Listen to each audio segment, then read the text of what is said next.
Good afternoon, everyone, and welcome to Torah with your host, Rabbi Anibal. So happy to be here with all of you. It's great to see you. Welcome, Brenda. Welcome, David. Welcome, Shelley. Welcome, Anastasia. Who else is here?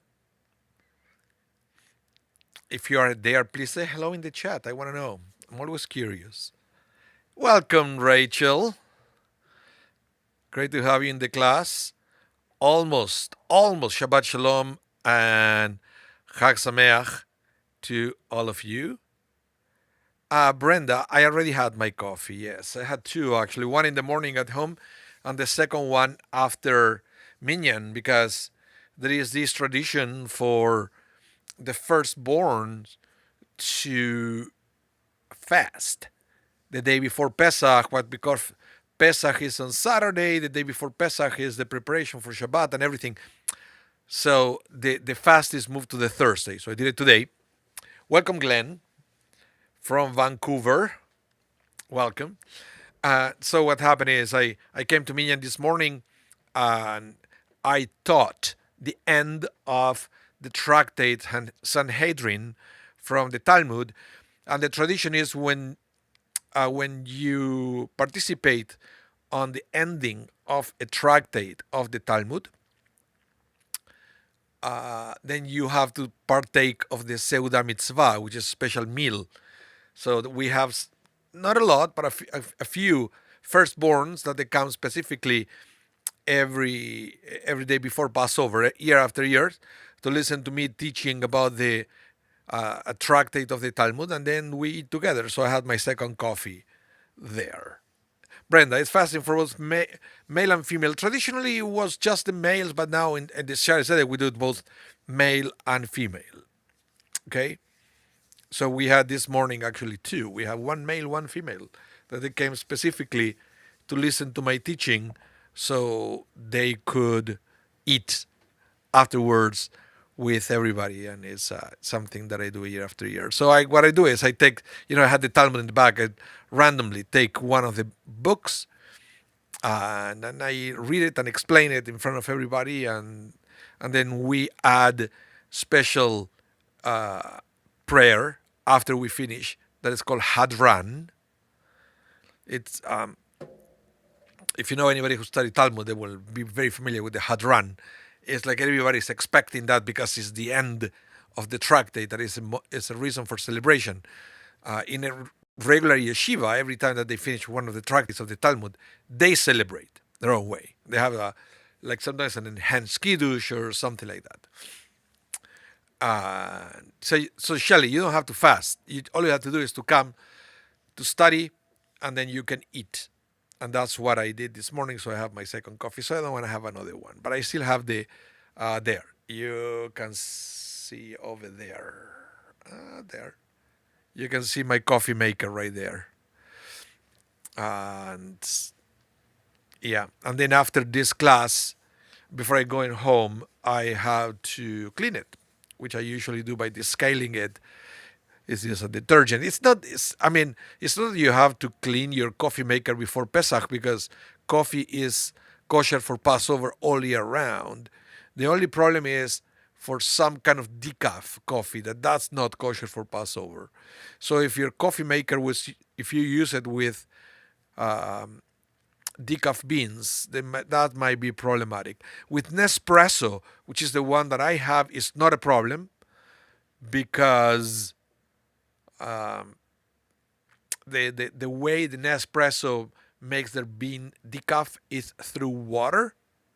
It's a different technique. It's more expensive. It's not that they care. They will charge you whatever they have to, right? That's why they do it with the proper way. So there is no hametz involved in the process of making the Nespresso capsule, the Nespresso beans decaf. And that's why technically I don't have to clean it, but I clean it anyway every year before Passover. Same with the fridge. I clean all the fridge, but I also clean the water filter. You don't have to do it, but I do it every year for Passover. I clean the water filter. Yeah. I use this like I'm in the cleaning mode. So we clean the washing machine, the everything.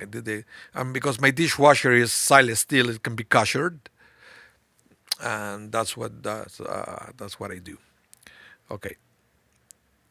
And okay, so we are going to start with the class for today. I wanted to go with you through a few things for the Haggadah. So the text that I'm going to be using today for the class correspond to the Shari Zedek Haggadah, the one that we are going to use for our second Seder. And also we give it for free to everybody who requests one. If you come to the office, you can get copies for free. We also have it on the internet, so you can download it and use it for your Seder for free as well, anytime you want.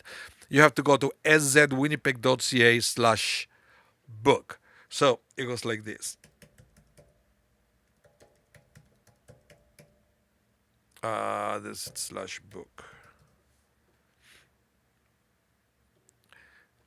You go to that link there, you will have the PDF of the Haggadah.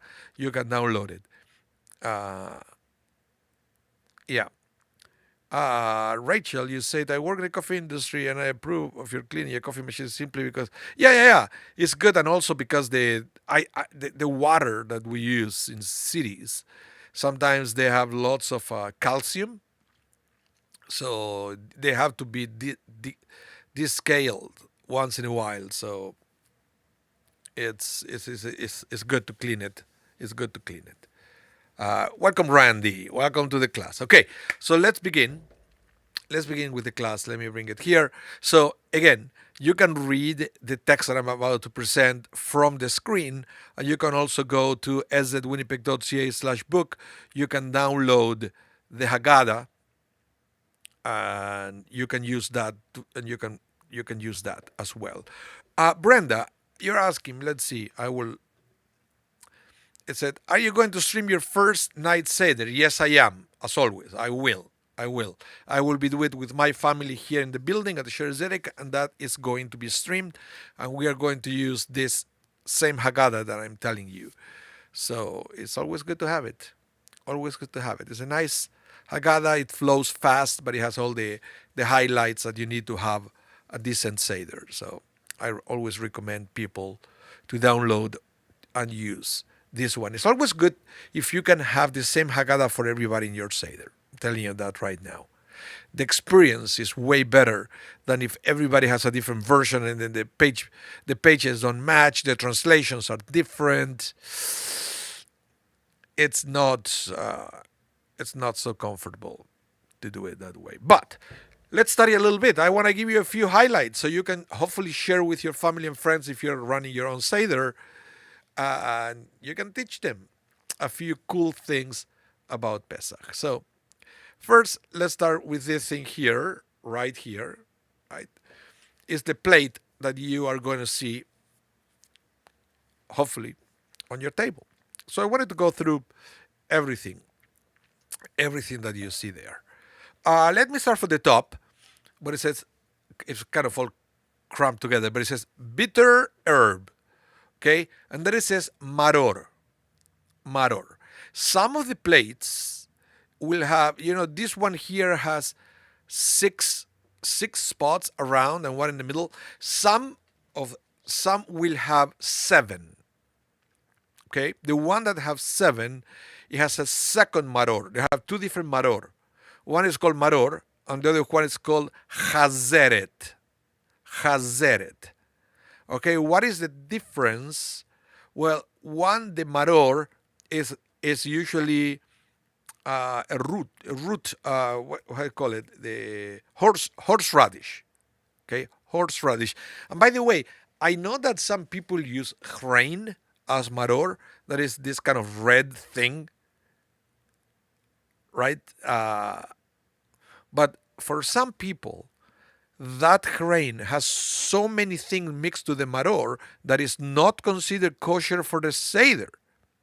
Just so you know, I don't know if you ever heard this, but I've heard it from many rabbis that they said, no, you can use it for the dinner, of course. But for the part of the Haggadah that is calling for the maror, the tradition is to use either pure horseradish. Yeah, good luck with that. Right? Good luck with that. And then the chazeret is romaine lettuce, which, by the way, was the original maror.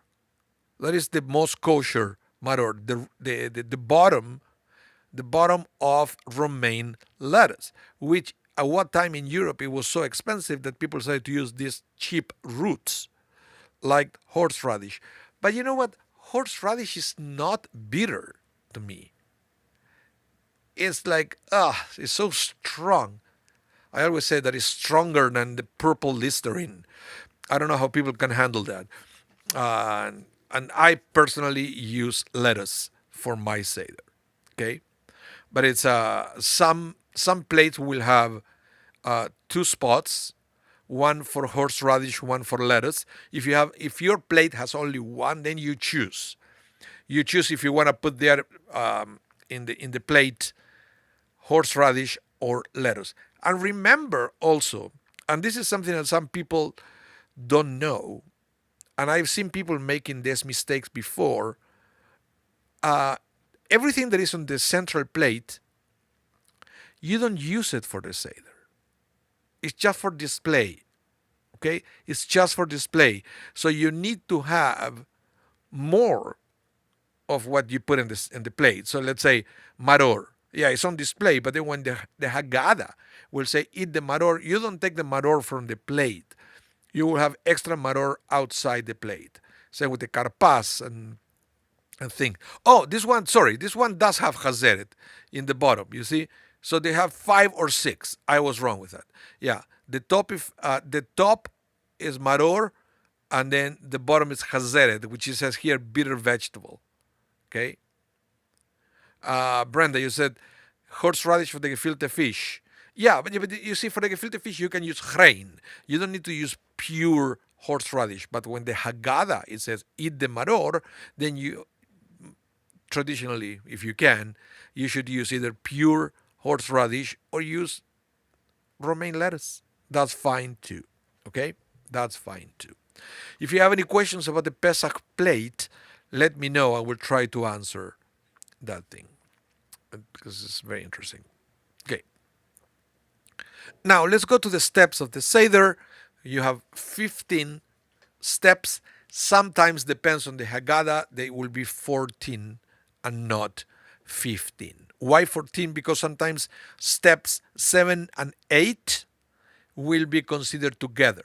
So instead of being motzi and matzah, will be motzi matzah as one step. Okay? Most commonly, I've seen both.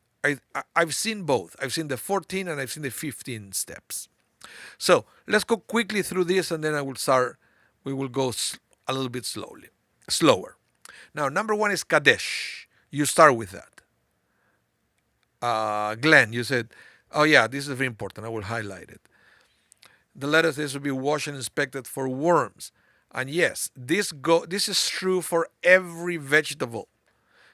Every vegetable that you eat, not only in Pesach, during the year, they have to be checked for bugs. Why? Very easy, because bugs are not kosher.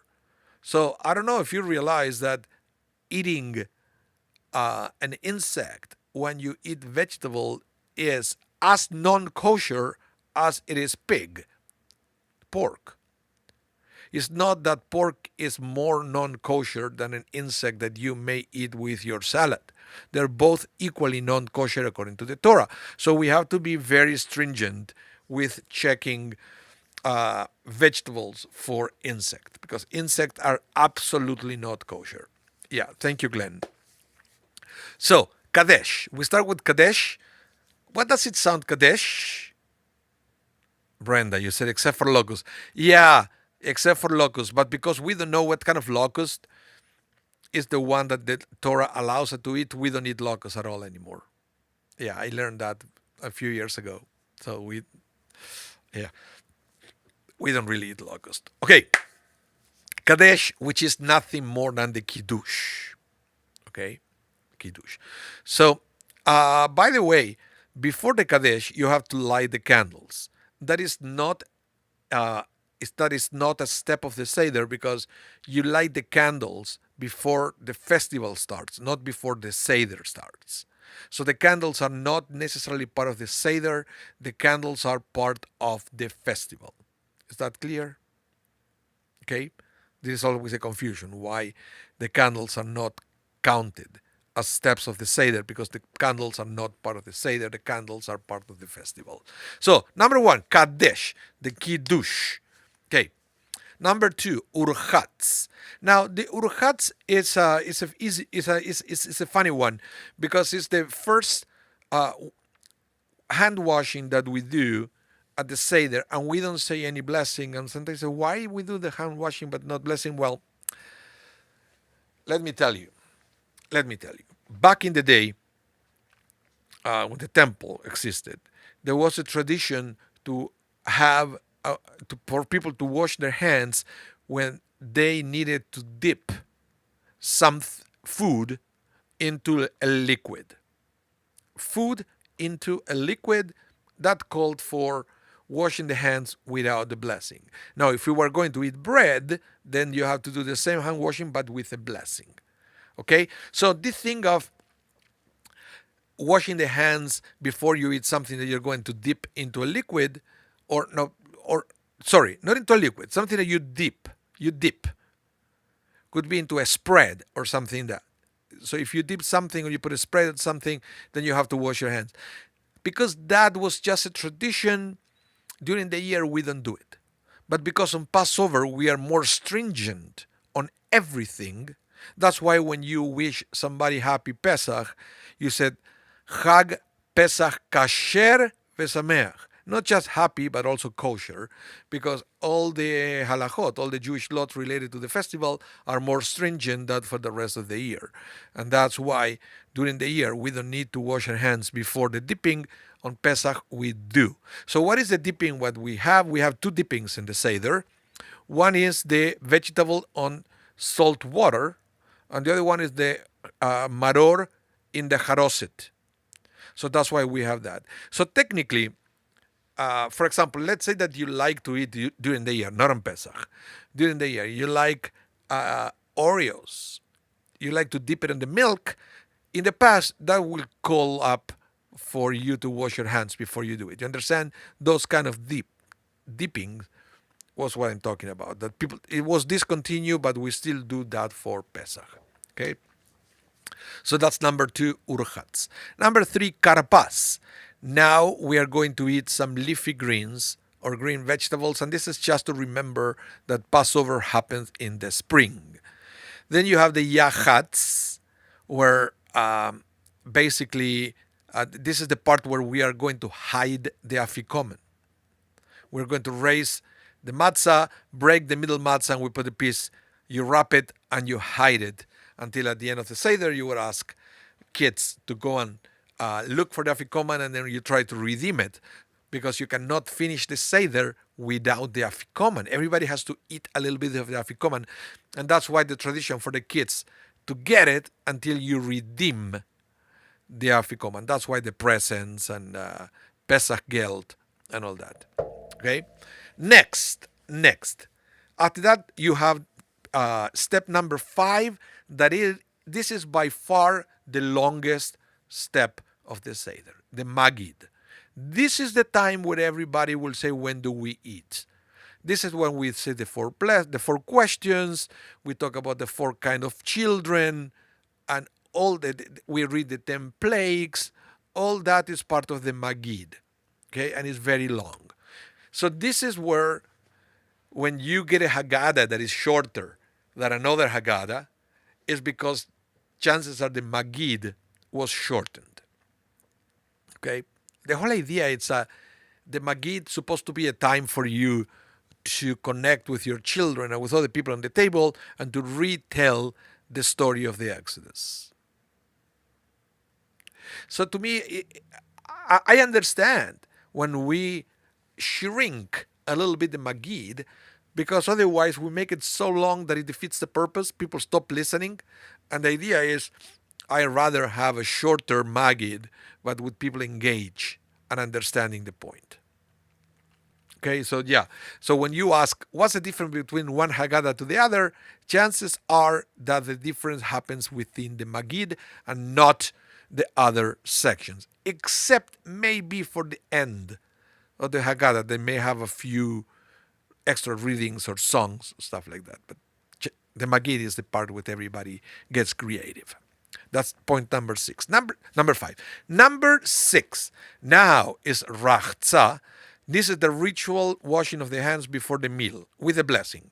Like we do every Shabbat or every day when we eat bread, you wash our hands and we say the blessing. This is exactly the same. Why? Because we are about to eat bread. I say, Rabbi, how is it bread? We don't eat bread in Pesach. Yes, we do. It's called matzah.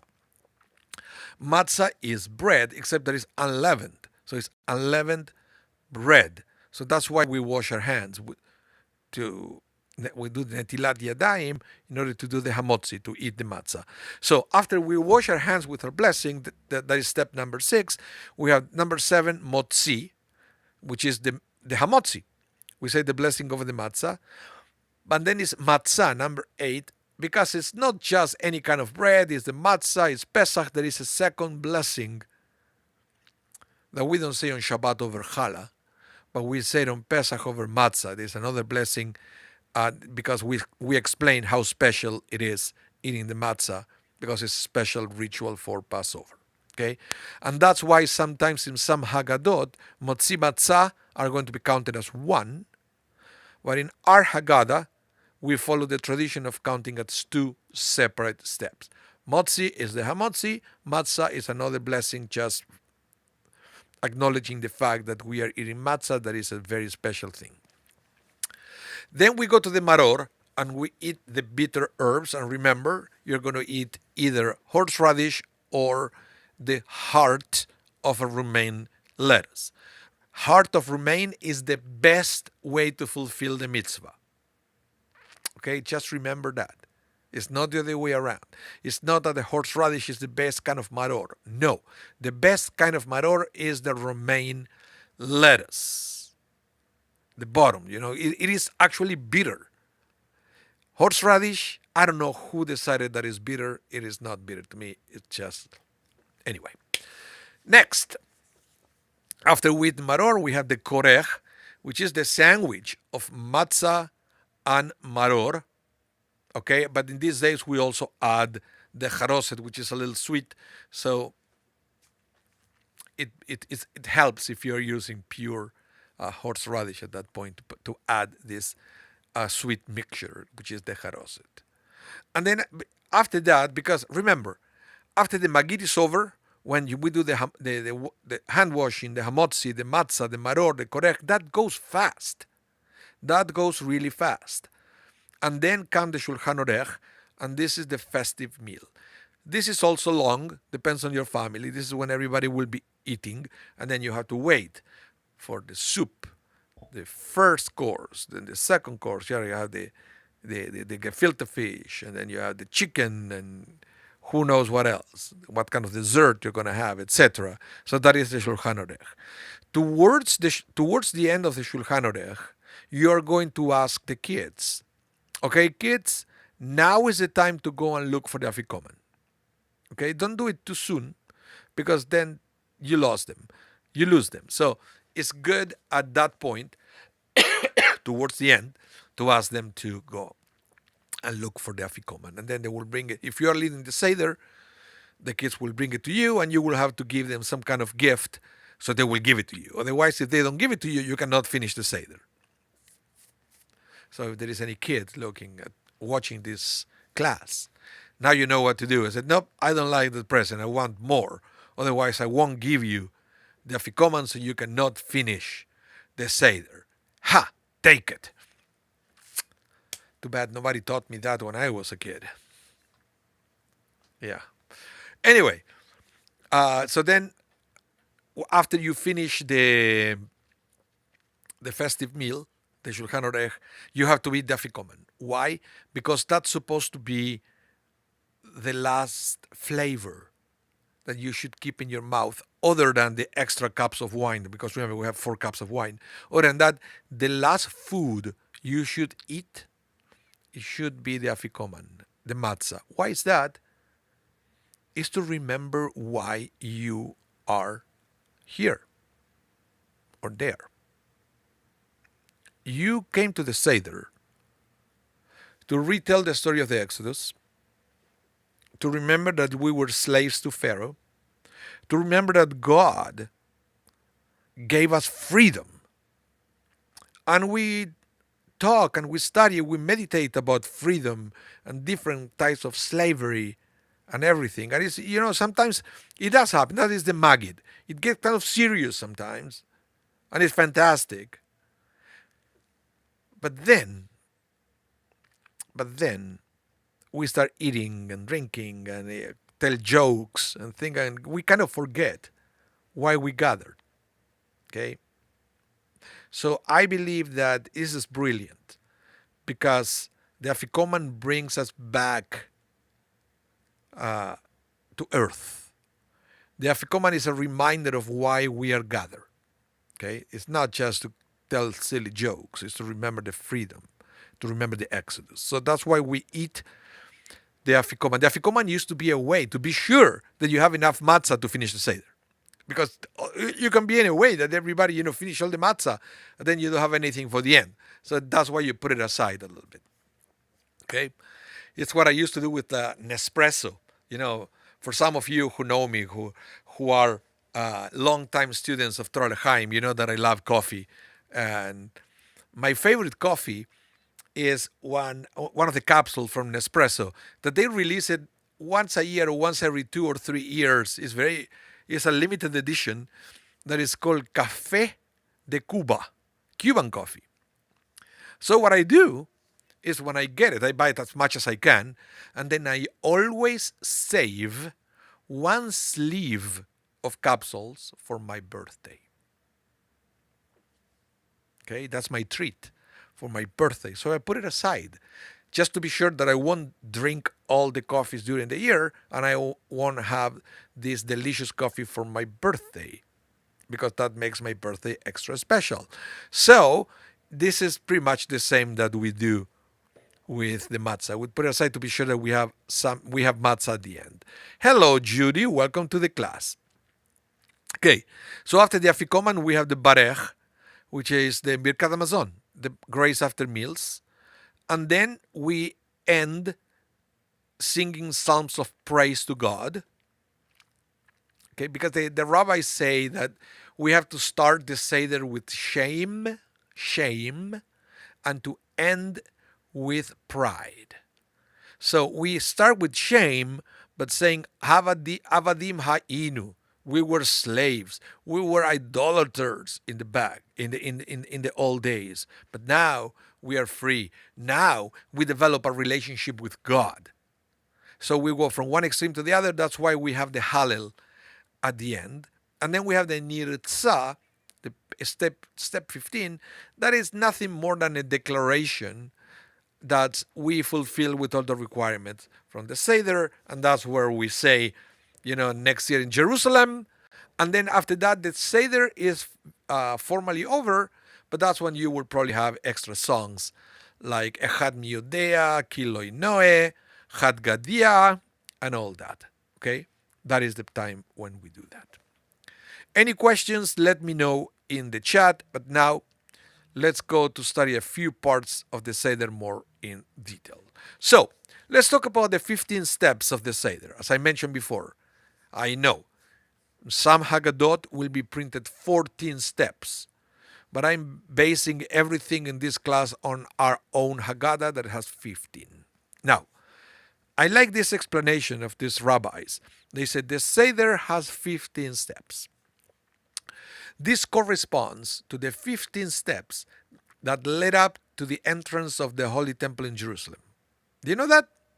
That the entrance to the Holy Temple of Jerusalem has 15 steps? It's pretty awesome to do. I don't know. I like that, to know that fact. There were 15 steps. The mystical text teaches that the physical world is an expression of the spiritual. The physical steps of the temple allowed the people to go up into the temple. So too, there are 15 corresponding spiritual steps that allow us to go up and to grow up. These are the 15 steps of the Seder night. They are a way to self-growth. They fulfill our spiritual need to grow. Shelley, so how do you know that? You mean that the temple has 15 steps, and we have blueprints of the temple. Yeah, we have that. That is not a problem. We know exactly how the temple was. And we know that there were 15 steps. Right. Yeah, that is information that we do have. And that's what I say, that it's not a coincidence that we have 15 steps during the Seder, because remember I said we start the Seder at a low level, and we should finish with Hallel at a high level with our soul singing to God. That's why we put the Hallel at the end. That's the whole idea. Now, let's go to the Kadesh. This is the way we do it. We sing the Kiddush, right? So let's go through this. To begin the Seder, we made Kiddush and sanctified the day. Same way you will do it with Shabbat and with other festivals. Nothing of this is particularly special for Pesach. Okay? We share this ritual with all other festivities that we have. So begin the Seder, we make Kiddush and sanctify the day. The word Kiddush means special. This is always important to remember where the word Kiddush comes from. Kiddush comes from holy. Holy means special. That's all. Not necessarily in a religious context. And I know Kadosh became something related to religion. But technically speaking, something that is Kadosh, holy, all it means that is special. Usually is separated and elevated. Is that clear?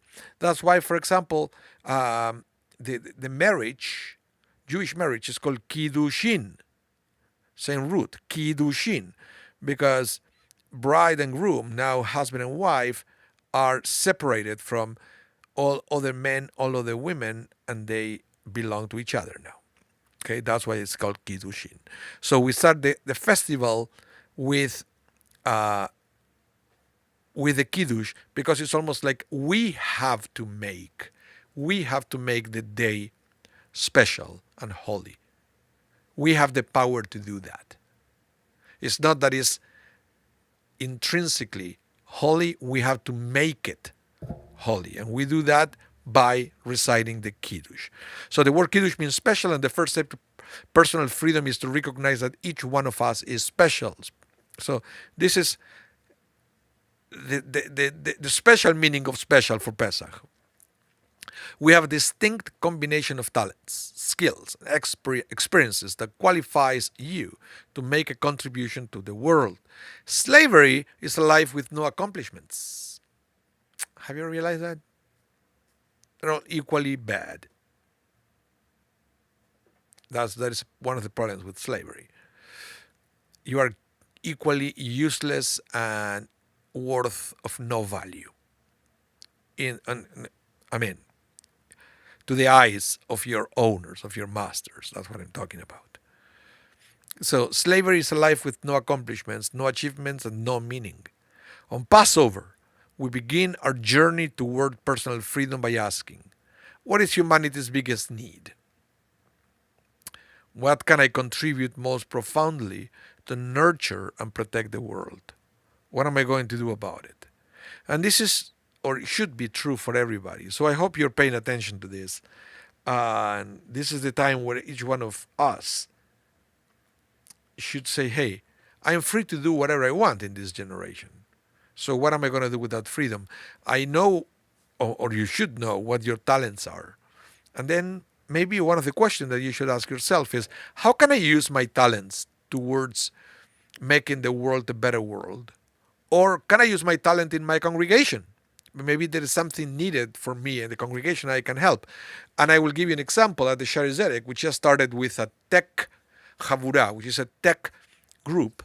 And the whole idea was to get people, volunteers, that they like technology, and through technology, through their passion of technology, they help in the services. So they are in control. It's a new project that we started of subtitles, which is helping us make our service more inclusive, which is amazing.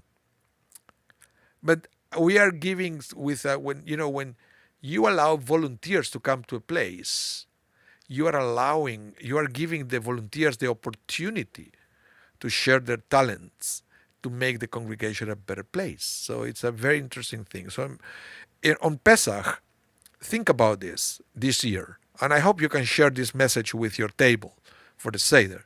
Think about this year.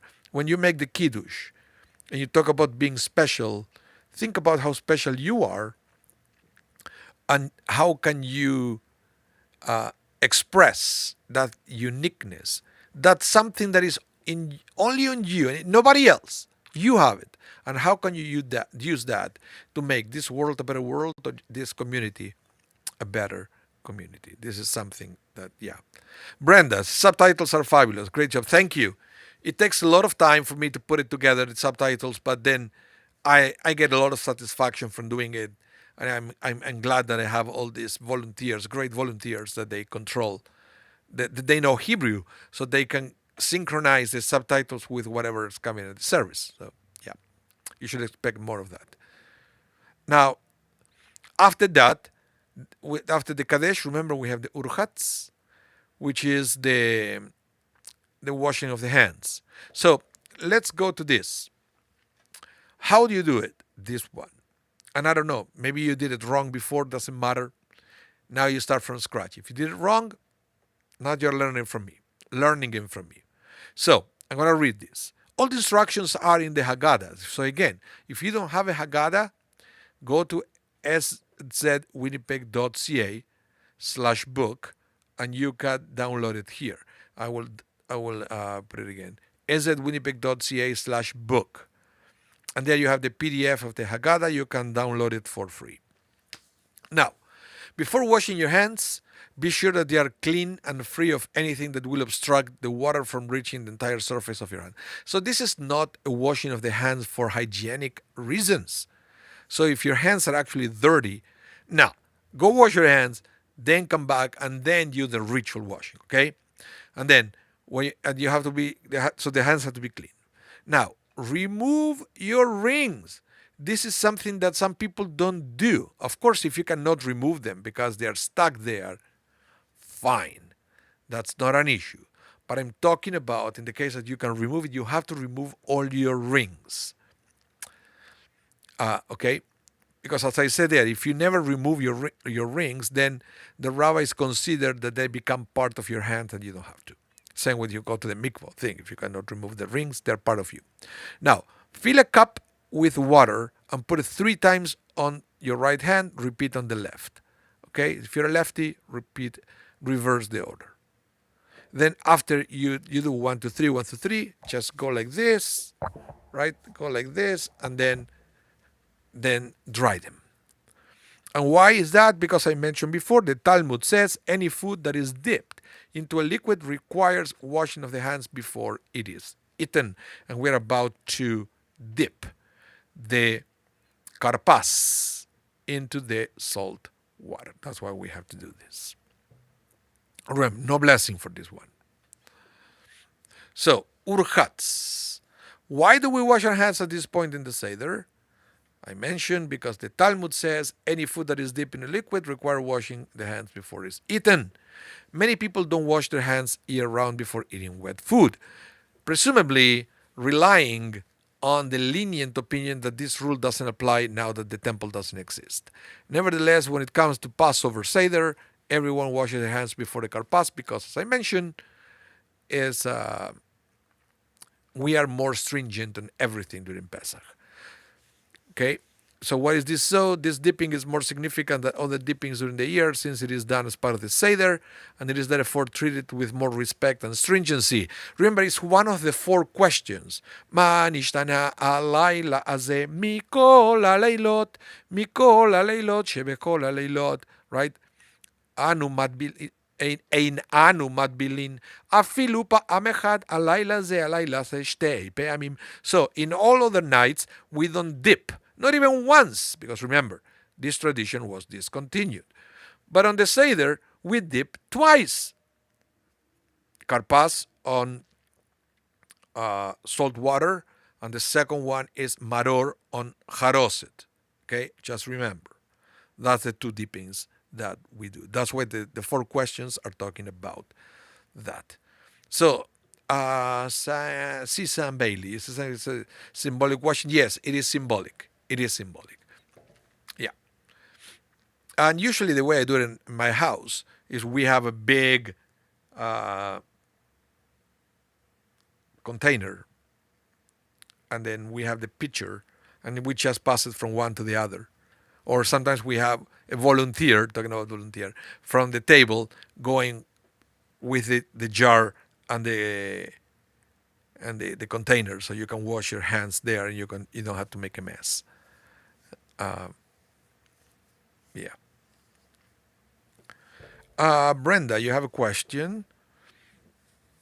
We need to have separate dishes with all the items.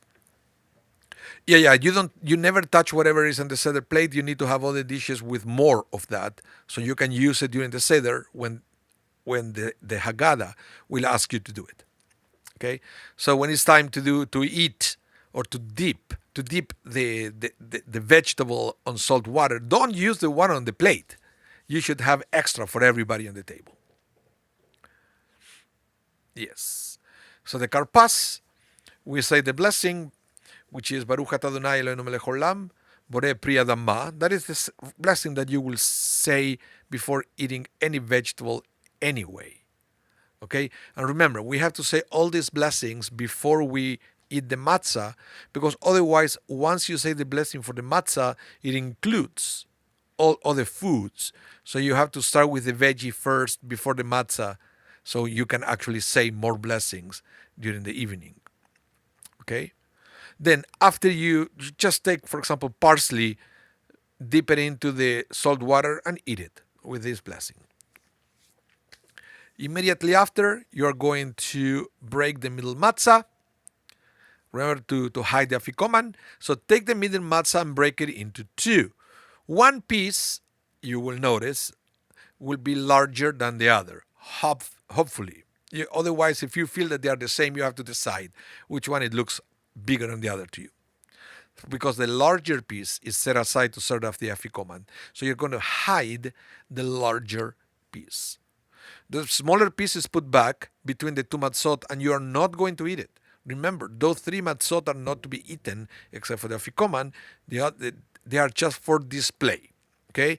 So you have to differentiate, distinguish in your table between things that they are for display and things that are there for you to eat. So you will have the 3 matzahs for display, and then you will have other trays, I don't know, with just tons of matzah there, or the matzah boxes there, right? That you will have there to eat.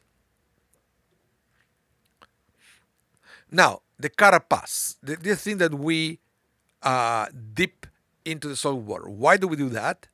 Well, carapas is a vegetable, and again, it should not be bitter herbs. We already talked about that. That is a separate one, that is the maror. So every vegetable that is not a bitter herb technically qualified as carapas, and you can use it. So could be celery, parsley, or even a boiled potato. Even a boiled potato should be fine. It must be a vegetable on which we make the blessing borei pri adama. So if you have a vegetable that the borei pri adama is the blessing, then you can eat it. Passover is the spring festival where we celebrate the birth of our nation, and these vegetables are a symbol of rebirth and rejuvenation. That's why we most likely use green vegetables, because I don't know, it's more like the color of spring, right? Now, the sages therefore instituted a number of rituals during the Seder for the sole purpose of arousing child's curiosity and prompting questions. So many of the things, you say, why do we do this? It's crazy. Why do we need to dip? You have to understand, and by now we don't change it anymore. But at the beginning, it was done this way so people will ask, why do we do this? We don't do it during the year. Why do we do it? Okay. So one of the things that it was done not to feed you, but to ask, to arouse curiosity, is the thing of dipping and things. So one of these rituals is the dipping of the karpas. We take a vegetable that would normally only be eaten as part of a meal, dip it and eat it before the meal, thus prompting the child to ask why we are doing things differently tonight. The common custom is to dip the vegetable into salt water, or some people use vinegar. I never did. I heard some people do. Symbolizing the tears the Jews shed during their servitude. So you can explain that to the kids if they ever ask. I heard other explanation that I said no, that the karpas actually symbolizes the appetizer that people eat before every dinner, right? So you don't need to have just a little bit of karpas. You can have a lot of karpas to do that. You can have a lot of karpas. Now, then you have the yachats, which is, remember, the afikoman. Let me explain it a little bit more. Before we begin to tell the story of the Exodus, we take the middle of the three matzahs that they are stuck under the seder plate. If your seder plate is big enough. I don't know. Some people have it on the side. Some people have seder plate that is so big that the three matzahs will sit in the middle. Or sometimes it's underneath. The seder plate is built with 3 levels. I've seen some of those. I've seen it. They're beautiful. Okay. And then you split it into parts. The middle matzah, we return the smaller half, and we place the larger half on a bag, wrap it in a cloth, and then set it aside.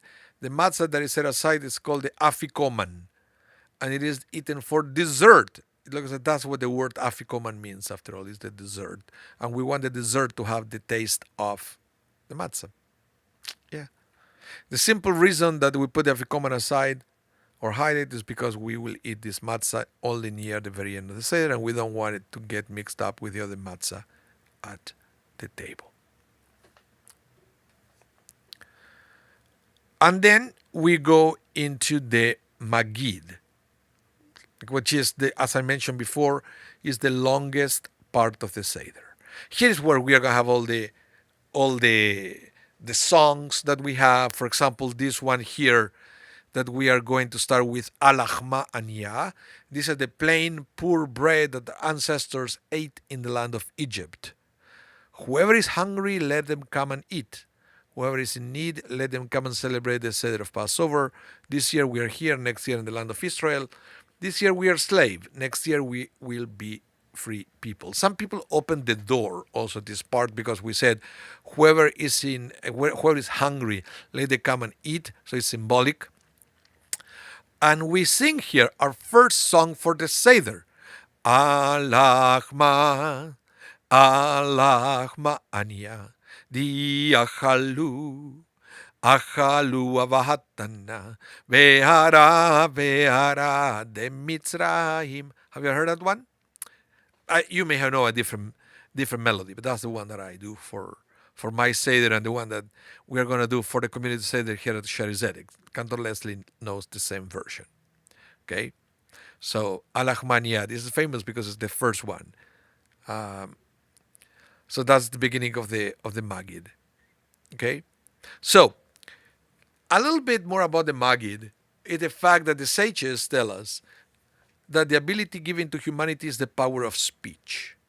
Speech is the tool of building and construction. God uses speech to create the world. So, if you remember your Bible, it says, and God said, speech, said, let it be light, and so forth. So on the Seder night, we use our gift of speech for the central part of the Haggadah, telling the Passover story. The very word Pesach, right? And I know that Pesach means, it was the name of the lamb, the Paschal lamb that was sacrificed and then eaten. But also Pesach, listen to this. The Hebrew word Pesach could be understood as a contraction of the words pe means mouth, sach, sach comes from sicha, speech or conversation, Pesach means the mouth speaks or converses. The Hebrew name for Pharaoh, on the other hand, is a combination of pe, ra, meaning bad mouth. Fascinating. And I hope you can take note of all this and then use it in your Seder. Teach your friends and your family. For just as speech has the power to build, it also has the power to destroy. Gossip and slander drive apart families and communities. On Passover, we use speech to build humanity by communicating, connecting, and encouraging each other. We stay up long into the night, relating the story of our Exodus, tasting and sharing the joy of freedom. Wonderful. What we do. Then we have the 4 questions. Ma nishtana alayla azeh mikol haleilot, etc. Okay, so this is one of the most famous parts of the Seder. Why we eat matzah, why we eat maror, why we dip twice, and why we recline. These are some of the things that we guess the kids will be curious. Why we do all the things and we don't do it the rest of the year. So, yeah, that's why the kids are usually the one singing this manishtana, right? The youngest of the table is the one doing this. Then we sing Avadim Mahinu Hainu. Once we're slaves in Egypt, but now we are free. Right? All things related to the Exodus that I wanted to show you. Veishe Amda. This is just to let us know. It's beautiful. All these little things. I like the Veishe Amda because it's telling us that, don't think that Pesach is something that happened at the time of the Exodus and with Pharaoh. We have our own Pesach within the Jewish history in every generation when we had, multiple people that tried to raise against us to destroy us. All you have to do is to look at the news. In this generation, we have our own pharaohs, right? Trying to destroy us, either from Lebanon or from Gaza, or in the United States or in Canada. Sometimes good luck trying to go to university. It's incredible. It's incredible how this that it was written, 1,500 years ago, it still applies to us. In every generation, right, somebody tried to destroy us. But the Holy One, God, will save us from their hands in every generation. So don't tell me that Passover is something that is not relevant anymore. I will say it's more relevant than ever. And the more we understand this, the deeper or more meaningful conversations that we can have with our family, with our kids, with our friends during the Seder. Very important. Then we have the 10 plagues that we do. And there is one thing that I wanted to teach you before I finish, because I see the watch and it's moving so fast. So fast. Everything goes so fast. Where is it? Let me try to go. The maror. Here. This is what I wanted to teach you. This is very important. About the, maybe this year you can teach this to your friends, right, on your table. The difference between the maror and hazeret. Remember I told you that we put two different bitter herbs on the plate. Two different ones. One is horseradish, then one is lettuce. You can see it there on the photos. So these are the bitter herbs which symbolize the lot of the Hebrew slaves whose lives were embittered by the hard labor. Many people use horseradish for maror and romaine lettuce for hazeret. But then when you have to, that's for display. When you need to use the maror for the seder, you can use lettuce. That's not an issue. Okay? And the reason why we have all these different traditions of eating different things is because, let's go back to the Mishnah.